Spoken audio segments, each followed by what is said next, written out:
Bonjour et bienvenue sur 8 Mont-Blanc. Merci de nous rejoindre pour ce dernier journal de la semaine.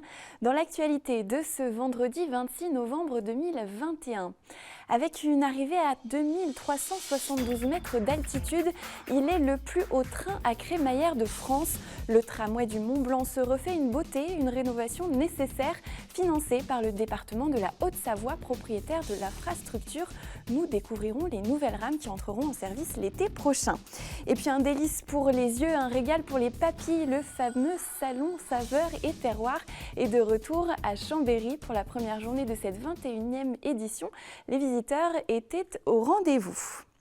Je vous le disais à l'instant, construit au début du siècle dernier, le tramway du Mont-Blanc et ses 12,5 km de voies vont entrer dans une nouvelle ère.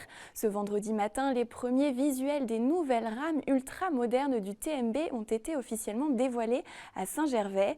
Des voitures plus spacieuses et plus rapides devraient sensiblement améliorer le confort des passagers. Pour le département de la Haute-Savoie, propriétaire de l'infrastructure, l'investissement représente plus de 70 millions d'euros au total. Les précisions de Sébastien Germain. Anne, Marie, Jeanne et la petite dernière Marguerite. Voici les premiers visuels des futures rames du tramway du Mont-Blanc, officiellement dévoilées ce vendredi à Saint-Gervais. Plus modernes, plus spacieuses et plus rapides, elles vont donc incarner l'avenir du TMB. Ce train, il est là depuis plus d'un siècle. Il a servi les habitants puisqu'il dessert un coteau qui est aussi habité, c'est-à-dire qu'on va aussi bien du Fayet à Saint-Gervais, de Saint-Gervais jusqu'à Motivon, de Motivon jusqu'au col de Vose. On est vraiment sur un train qui a eu une fonction effectivement que touristique, c'est-à-dire qu'il ne fonctionne pas à l'année, mais une fonction qui sert aux habitants, aux touristes, qui sert à aller admirer la nature. Et il était important que ce train puisse perdurer et qu'on puisse lui donner une nouvelle chance, pas une nouvelle chance, mais une nouvelle vie.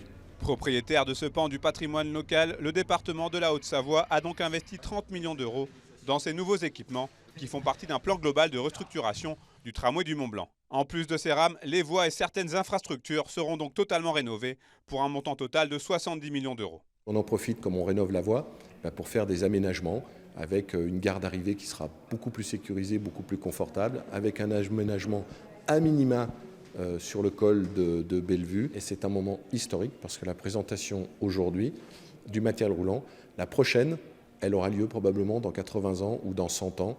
Donc on est vraiment sur un moment historique. C'est une fierté pour le conseil départemental de la Haute-Savoie et le maire de Saint-Gervais. Ces nouvelles rames du TMB sont censées être mises en circulation à l'été 2022.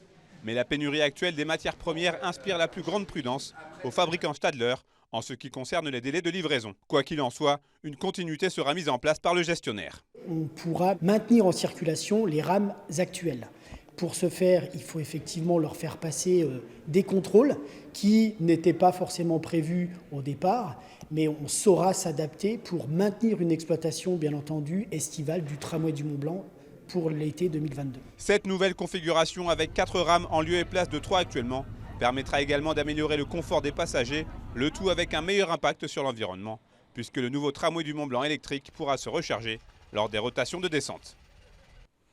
L'élection présidentielle aura lieu les 10 et 24 avril 2022 en France.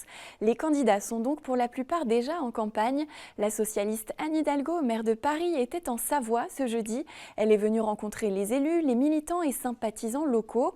Engagée depuis lundi dans un tour de France sur le thème « Vivre de son travail », elle s'est rendue sur le site Ferropem de Château-Feuillet.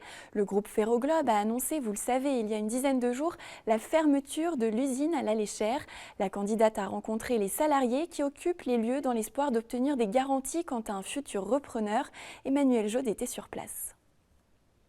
Sous le joug d'un plan de sauvegarde de l'emploi réaffirmé ce 15 novembre dernier, les 221 salariés du site Ferropem de Château-Feuillet en Savoie ne lâchent rien. Bien décidés à faire entendre leur voix, ils ont choisi d'inviter des candidats à l'élection présidentielle. Et ce jeudi, Anne Hidalgo s'est prêtée au jeu. Mais si sur place on n'attend pas de réelles avancées du dossier avec cette visite, l'intention est bel et bien stratégique. Madame Hidalgo est en campagne présidentielle, je préfère qu'elle soit présente ici pendant sa campagne puisque ça nous permet à nous d'avoir une visibilité médiatique. Si elle est élue, j'attends d'elle qu'elle fasse ce qu'il faut pour améliorer la loi Florange du président Hollande et j'espère qu'elle lui fera passer le message puisque je lui ai fait passer. Et si elle n'est pas élue, j'espère qu'elle portera la parole. Voilà. n'attend pas une révolution non plus de tous ces déplacements, en tout cas de personnalités politiques. Un déplacement express et pendant lequel quelques minutes seulement ont été nécessaires pour exposer la situation précise des salariés à la candidate, elle-même déjà bien au fait des enjeux. Vous êtes au cœur d'une production qui est celle qui doit permettre de développer en France une filière industrielle, des filières industrielles qui sont les filières d'avenir, qui vont être vraiment les filières sur lesquelles il va y avoir, et il y a déjà une compétition internationale, mais sur lesquelles la France doit être positionnée. Je pense notamment à toute la filière du photovoltaïque qui est absolument indispensable, qui va être une des filières d'avenir.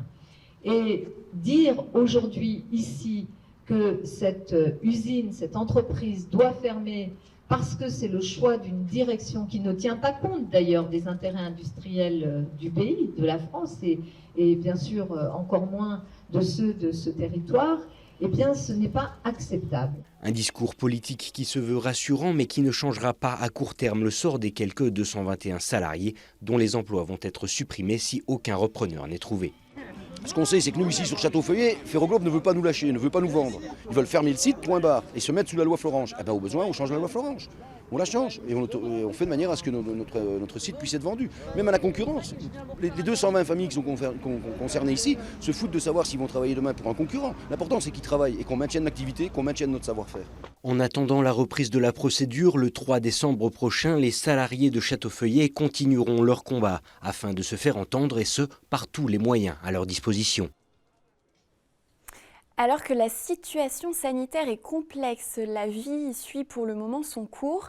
Pas de fermeture annoncée ou prévue pour les prochaines semaines pour nos commerces ou lieux de culture, des lieux que nous avons retrouvés depuis plusieurs mois maintenant. Mais la reprise reste timide dans les salles de cinéma ou de spectacle. Nous avons assisté ce matin à une représentation au Théâtre des Collines à Annecy. Si le public est au rendez-vous depuis la réouverture, il reste tout de même inquiet. Les salles n'ont pas retrouvé leur affluence d'avant la crise. C'est ce que nous explique la directrice du théâtre, Eva Duchamp-Konikova. On l'écoute. Alors nous sommes très heureux de pouvoir ouvrir. Bien évidemment, la situation est totalement incomparable avec ce qu'on a connu depuis 1 an et demi. Et à la fois, cette ouverture, c'est une ouverture un peu en demi-teinte parce qu'on se rend compte que les gens continuent à être inquiets. Il y a une étude récemment publiée par le ministère de la Culture qui démontre que plus de 50% de personnes ne retournent pas dans les salles de spectacle par peur de tomber malade. Donc cette crainte-là est là. Il y a la contrainte du pass sanitaire qui est nécessaire pour qu'on puisse être ouvert, mais qui est compliquée pour certaines personnes. Et il y a tout simplement aussi, je crois, pendant 1 an et demi, les habitudes ont changé et les gens ont du mal à retrouver forcément le chemin des salles de spectacle. Mais c'est en demi-teinte, ça veut dire aussi qu'il y a du positif, on a de très très beaux spectacles, les artistes sont ravis, vraiment les spectacles sont remplis d'une très belle énergie et il y a quand même des spectacles qui marchent sur lesquels on a quand même du monde, même si le public globalement est plutôt en baisse. Et j'ajoute que vous pourrez retrouver dans nos prochaines éditions en début de semaine prochaine un reportage complet concernant la compagnie Arcosme en résidence au Théâtre des Collines qui fête ce week-end les 20 ans de son tout premier spectacle ECOA. Nous parlons du public, il est en tout cas au rendez-vous des foires qui ont aussi repris depuis quelques mois.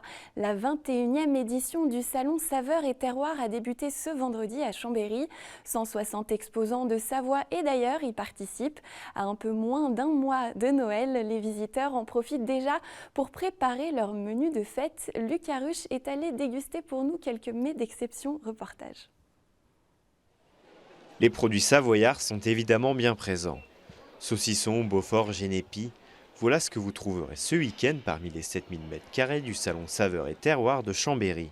De nombreux exploitants viennent pourtant des 4 coins de la France pour présenter leurs spécialités. Alors nous on vient de Bretagne, du sud-ouest. Je viens de la région PACA, du Vaucluse. De la Champagne, dans l'Aube, dans la Côte des Bars. Depuis plus de 20 ans, Esther vient vendre les bouteilles de son domaine.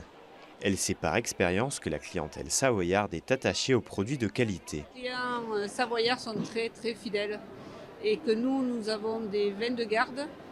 Donc ils achètent comme le monsieur qui vient de passer la dernière année et renouvellent leur cave tous les ans. Donc on a beaucoup d'anciens clients. À 1 mois de Noël, les visiteurs viennent ici traditionnellement préparer leur repas de fête.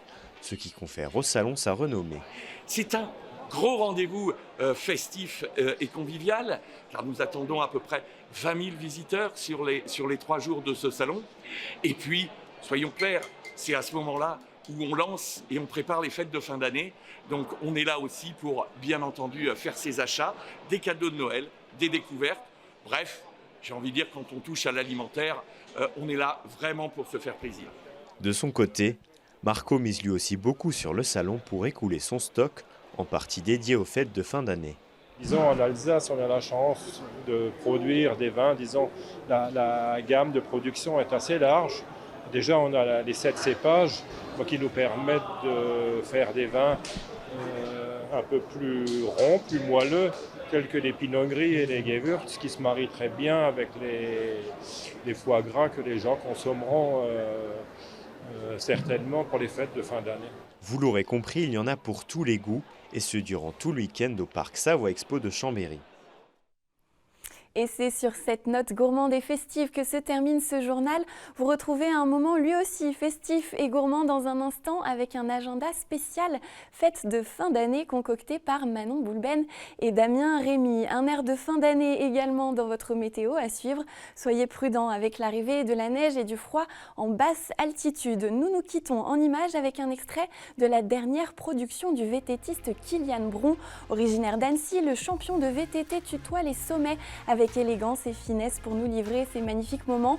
Dans cette nouvelle vidéo tournée au cœur des Alpes suisses, le pilote retrace le chemin de l'eau depuis le glacier du Matterhorn. Votre prochain rendez-vous avec l'information, ce sera lundi, 18h avec Sébastien Germain. Bon week-end à toutes et à tous.